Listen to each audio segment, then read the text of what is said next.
నమస్తే everyone.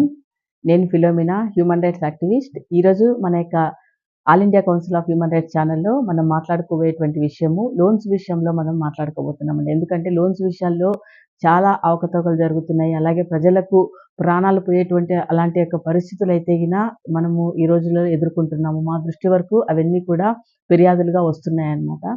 First of all ఏంటంటే ఈ లోన్స్ అనేటువంటివి ప్రైవేట్ బ్యాంక్స్ కావచ్చు, లేకపోతే ఇక నేషనల్ బ్యాంక్స్ కావచ్చు, ఇవన్నీ కూడా లోన్స్ ప్రజలకు ఉపయోగకరంగా ఉండేటువంటి ఆ యొక్క లోన్స్ ఎన్నో రకాలుగా ఉన్నాయన్నమాట.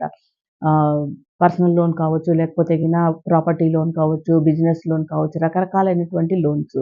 అయితే ప్రభుత్వం వారిస్తున్నటువంటి ఆ యొక్క లోన్స్ స్త్రీలకు ముఖ్యంగా ప్రత్యేకంగా స్త్రీలు వాళ్ళ కాళ్ళపైన వాళ్ళు నిలబడాలి అనేటువంటి ఉద్దేశ్యంతో వాళ్ళకు అనేక రకాలైనటువంటి ప్రభుత్వ పథకాల ప్రకారము ఆంధ్ర రాష్ట్రాల్లో ఎన్నో లోన్స్ అయితే ఉన్నాయన్నమాట. ఆంధ్ర రాష్ట్రాలలో అలాగే వేరే వేరే స్టేట్‌లలో కూడా అనేక రకాలైనటువంటి పథకాలున్నాయన్నమాట. అయితే ఆ లోన్స్ అనేటువంటివి కరెక్ట్‌గా వాళ్ళ వరకు అందుతున్నాయా? లేదా? అనేటువంటిది కూడా ఒక ప్రశ్న అన్నమాట. ఇప్పుడు మనం చూస్తుంటే కొంతమంది కొన్ని గ్రూప్స్‌కు లోన్స్ ఇస్తారన్నమాట. గవర్నమెంట్ నుంచి వాళ్ళు లోన్స్ పొందుకుంటారు. ఆ గ్రూప్స్‌కు హెడ్‌గా ఎవరుంటారో, ఆ లీడర్స్‌గా ఉన్నటువంటి వాళ్ళేం చేస్తారంటే, ఈ విలేజెస్‌లలో ఉన్నటువంటి యొక్క ప్రజలకు వాళ్ళకు ఎడ్యుకేషన్ సరిగా ఉండదు. వాళ్ళు కట్టడానికి డైరెక్ట్‌గా వెళ్లరన్నమాట. లీడర్ చేతికి ఆ యొక్క అమౌంట్ ఇస్తారు. ఆ అమౌంట్ ఇచ్చినప్పుడు ఆ లీడర్ వెళ్లి బ్యాంక్‌లో పే చేయాలన్నమాట. పే చేసి తర్వాత వీళ్ళకి ఇన్ఫార్మ్ చేయాలి. కానీ ఆ లీడర్స్ ఏం చేస్తున్నారంటే కొన్నిసార్లు వీళ్ళు ఇచ్చినటువంటి ఆ యొక్క అమౌంట్‌ను కరెక్ట్‌గా అక్కడ పే చేయకుండా, కట్టకుండా వీళ్ళకు తప్పుడు రసీదులు ఇస్తున్నారు. ఎందుకంటే వీళ్ళకు చదువు రాదు కాబట్టి వాళ్ళు ఆ విషయాన్ని తెలుసుకోలేరన్నమాట. తిరిగి వాళ్ళకు బ్యాంక్ నుంచి కాల్స్ వచ్చి మీరు డబ్బు కట్టలేదు, మీరు ఇన్‌స్టాల్‌మెంట్ కట్టలేదు అని తెలిసినప్పుడు అప్పుడు వాళ్ళకు తెలుస్తుందన్నమాట. మా యొక్క అమౌంట్ బ్యాంక్ వరకు వెళ్ళలేదని. ఇలాగ చాలా మోసాలైతే జరుగుతున్నాయండి. ఇవన్నీ కూడా మనము గుర్తించాలి. ఇవన్నీ కూడా ప్రభుత్వం వరకు మనము తీసుకొని వెళ్ళాలన్నమాట. ఎందుకంటే వాళ్ళకి ఆ యొక్క లోన్ మీరు కట్టలేదు కాబట్టి ఇక నెక్స్ట్ మీకు ఫర్దర్‌గా మేము లోన్ ఇవ్వము అని బ్యాంకర్స్ చెప్తారన్నమాట. అప్పుడు వీళ్ళు కట్టినటువంటి యొక్క వినియోగత కస్టమర్స్‌కు చాలా ఇబ్బందులు గురవుతూ ఉంటున్నారన్నమాట. ఇలాగ ఈ బ్యాంక్స్ నుంచి వచ్చేటువంటి ఇలాంటి ఆ యొక్క ఆర్‌బీఐ రూల్స్ ప్రకారం కాకుండా ఆర్‌బీఐ రూల్స్‌ను మీరిపోయి కొంతమంది ఏజెంట్స్ కూడా ఏం చేస్తారంటే ప్రజలను బాధ పెట్టడం జరుగుతుంది. అంటే మీరు లోన్ కట్టలేదు, మీరు ఈ నెలలో కట్టలేదు కాబట్టి మీకు ఇంత ఇంట్రెస్ట్ మీరు పే చేయాల్సి ఉంటుంది అని వాళ్ళు కట్టేటువంటి ఆ యొక్క అమౌంట్‌నంతా కూడా ఇంట్రెస్ట్‌లోకి తీసుకుంటారనమాట. అసల్లోకి తీసుకోకుండా ఇంట్రెస్ట్‌లోకి తీసుకుంటారు. ఎందుకంటే అది ఆర్‌బీఐ గైడ్‌లైన్స్ ప్రకారం వాళ్ళు ఫాలో అవుతున్నామని చెప్తారనమాట. ఇలాగా ప్రైవేట్ బ్యాంక్స్‌కెళ్ళినప్పుడు ప్రైవేట్ బ్యాంక్స్‌లలో రేట్ ఆఫ్ ఇంట్రెస్ట్ ఎక్కువగా ఉంటుంది. అది కూడా ప్రజలు కట్టడానికి వాళ్ళకు దగ్గర అంత స్తోమత ఉండదనమాట. అలాగా ఇబ్బందులు పడుతున్నారనమాట. ఇలాగ ప్రభుత్వం నుంచి వచ్చేటువంటి పథకాలను కరెక్ట్‌గా ప్రజలు పొందలేకపోతున్నారు.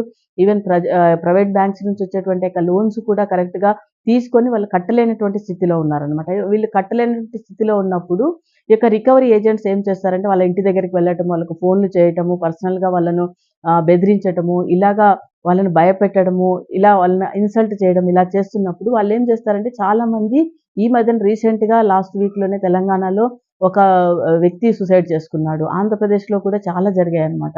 చూడండి ఇప్పుడు మనము ఏంటంటే ఒక డబ్బు కోసము బ్యాంకర్స్ పెట్టేటువంటి ఆ యొక్క ఏజెంట్స్ వాళ్ళు పెట్టేటువంటి అలాంటి యొక్క ఇబ్బందులకు ప్రజలు తట్టుకోలేక, అవమానాన్ని భరించలేక చాలామంది ఆత్మహత్యలు చేసుకుంటున్నారనమాట. ఇదంతా కూడా చూస్తే ఇది రాజ్యాంగం ప్రకారం ఇదంతా కూడా కరెక్ట్ కాదనిపిస్తుంది. ఎందుకంటే జీవించటం అనేటువంటిది మన యొక్క హక్కు. ఆర్టికల్ 21 ఏం చెప్తుంది? ప్రతి ఒక్కరు కూడా జీవించాలి అని చెప్తుందనమాట. అయితే మధ్యలోనే వీళ్ళు చనిపోతున్నారు. అంటే సూసైడ్ చేసుకొని చనిపోతున్నారు. ఇది ఎంతవరకు కరెక్ట్ అంటారు చెప్పండి? ఎందుకంటే జీవించడం మన హక్కు అయినప్పుడు కేవలం ఒక బ్యాంక్‌కి లోన్ కట్టలేదనో, లేకపోతే ఏదో విషయానికి చనిపోవటం అనేటువంటిది కరెక్ట్ అంటారా? మన జీవితాన్ని మనము ఆ యొక్క ఆహ్, ప్రాణాన్నే పోగొట్టుకునేటువంటి యొక్క స్థితికి మనం రాకూడదనమాట. ఎలాంటి బ్యాంక్స్ అయినా ఏమైనా కూడా మనం ఫైట్ చేయాలి. అడగాలి వాళ్ళ దగ్గరికెళ్లి రిక్వెస్ట్ చేయాలి. బ్యాంకర్స్ దగ్గర కొంచెం టైం తీసుకోవాలి. యాజ్ ఏ ఆర్‌బీఐ రూల్స్ ప్రకారం వాళ్ళు ప్రతి ఒక్కరికి కూడా టైం ఇస్తారనమాట. ఇవ్వాలి కూడా. ఇస్తారు. అలాగే మీ దగ్గర ఎంత ఉందో అంత కట్టి ఇంకా మేము తర్వాత ఇస్తాము అని ఒక రాతపూర్వకంగా బ్యాంక్ మేనేజర్‌ని కలిసి ఇవ్వండి. అలా ఇచ్చినప్పుడు వాళ్ళు ఖచ్చితంగా దాన్ని ఒప్పుకుంటారనమాట. లేకపోతే ఒక అడ్వకేట్‌ని కలవండి. అడ్వకేట్ త్రూ ఒక లీగల్ లెటర్‌ను రెడీ చేసి మీరు ఏ పరిస్థితుల వల్ల మీరు కట్టలేకపోతున్నారో ఆ యొక్క పరిస్థితిని అక్కడ మెన్షన్ చేసి మీరు టైం తీసుకోండి. టైం తీసుకొని తర్వాత కట్టండి. అంతేకాని ప్రాణాలు కోల్పోవటము, ప్రాణాన్ని తీసుకునేటువంటి హక్కు ఎవ్వరికీ కూడా లేదండి. ఎందుకంటే ప్రతి ఒక్క ప్రాణం అనేటువంటిది చాలా విలువైనటువంటిది. డబ్బు కంటే విలువైనటువంటిది ఈ లోకంలో ఏదైనా ఉంది అనంటే అది ఖచ్చితంగా అది ప్రాణమే అన్నమాట. ఎందుకంటే ప్రాణాన్నయితే మనము డబ్బుతో వెల కట్టనే లేము. కాబట్టి ఎవ్వరు కూడా సూసైడ్ చేసుకోవటం కానీ, ప్రాణాలు కోల్పోవటం కానీ, మనస్తాపానికి గురి కావటం కానీ ఇలాంటి విషయాలు చేయొద్దండి. ఖచ్చితంగా మీ యొక్క ఏరియాలో ఉన్నటువంటి హ్యూమన్ రైట్స్ లీడర్స్ ఎవరైనా ఉంటే వాళ్ళని కలవండి. లేకపోతే ఒక అడ్వకేట్‌ని కలవండి.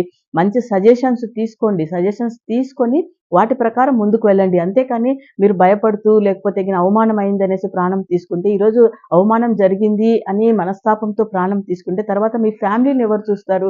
మీ ఫ్యామిలీ ఎంతగా బాధపడుతుంది? మిమ్మల్ని కోల్పోయిన తర్వాత మీ ఫ్యామిలీకి ఎంత నష్టం జరుగుతుంది? ఇవన్నీ కూడా ఒకసారి ఆలోచించండి. అలాగే ప్రభుత్వంలో ఉన్నటువంటి ఆ యొక్క అధికారులకు కూడా నేను హ్యూమన్ రైట్స్ తరపున నేను రిక్వెస్ట్ చేస్తున్నానండి. ఎన్నో అవకతవకలు జరుగుతున్నాయి. ఇవన్నీ కూడా మీ దృష్టికి మేము తీసుకొని వస్తున్నామండి. ఇవన్నీ కూడా కొంచెము గమనించండి. గమనించి ప్రజలకు కరెక్ట్ అయినటువంటి ఒక అవగాహన కల్పించండి. అలాగే భయానికి గురవుతున్నటువంటి ప్రజలకు కూడా భయపడవలసిన అవసరం లేదని ఒక భరోసాను మీరందరూ కూడా ఇస్తారని ఆశిస్తూ ఈ యొక్క వీడియోను ఇంతటితో నేను క్లోజ్ చేస్తున్నాను. మరొక వీడియోలో మళ్ళీ కలుసుకుందామండి. Thank you so much.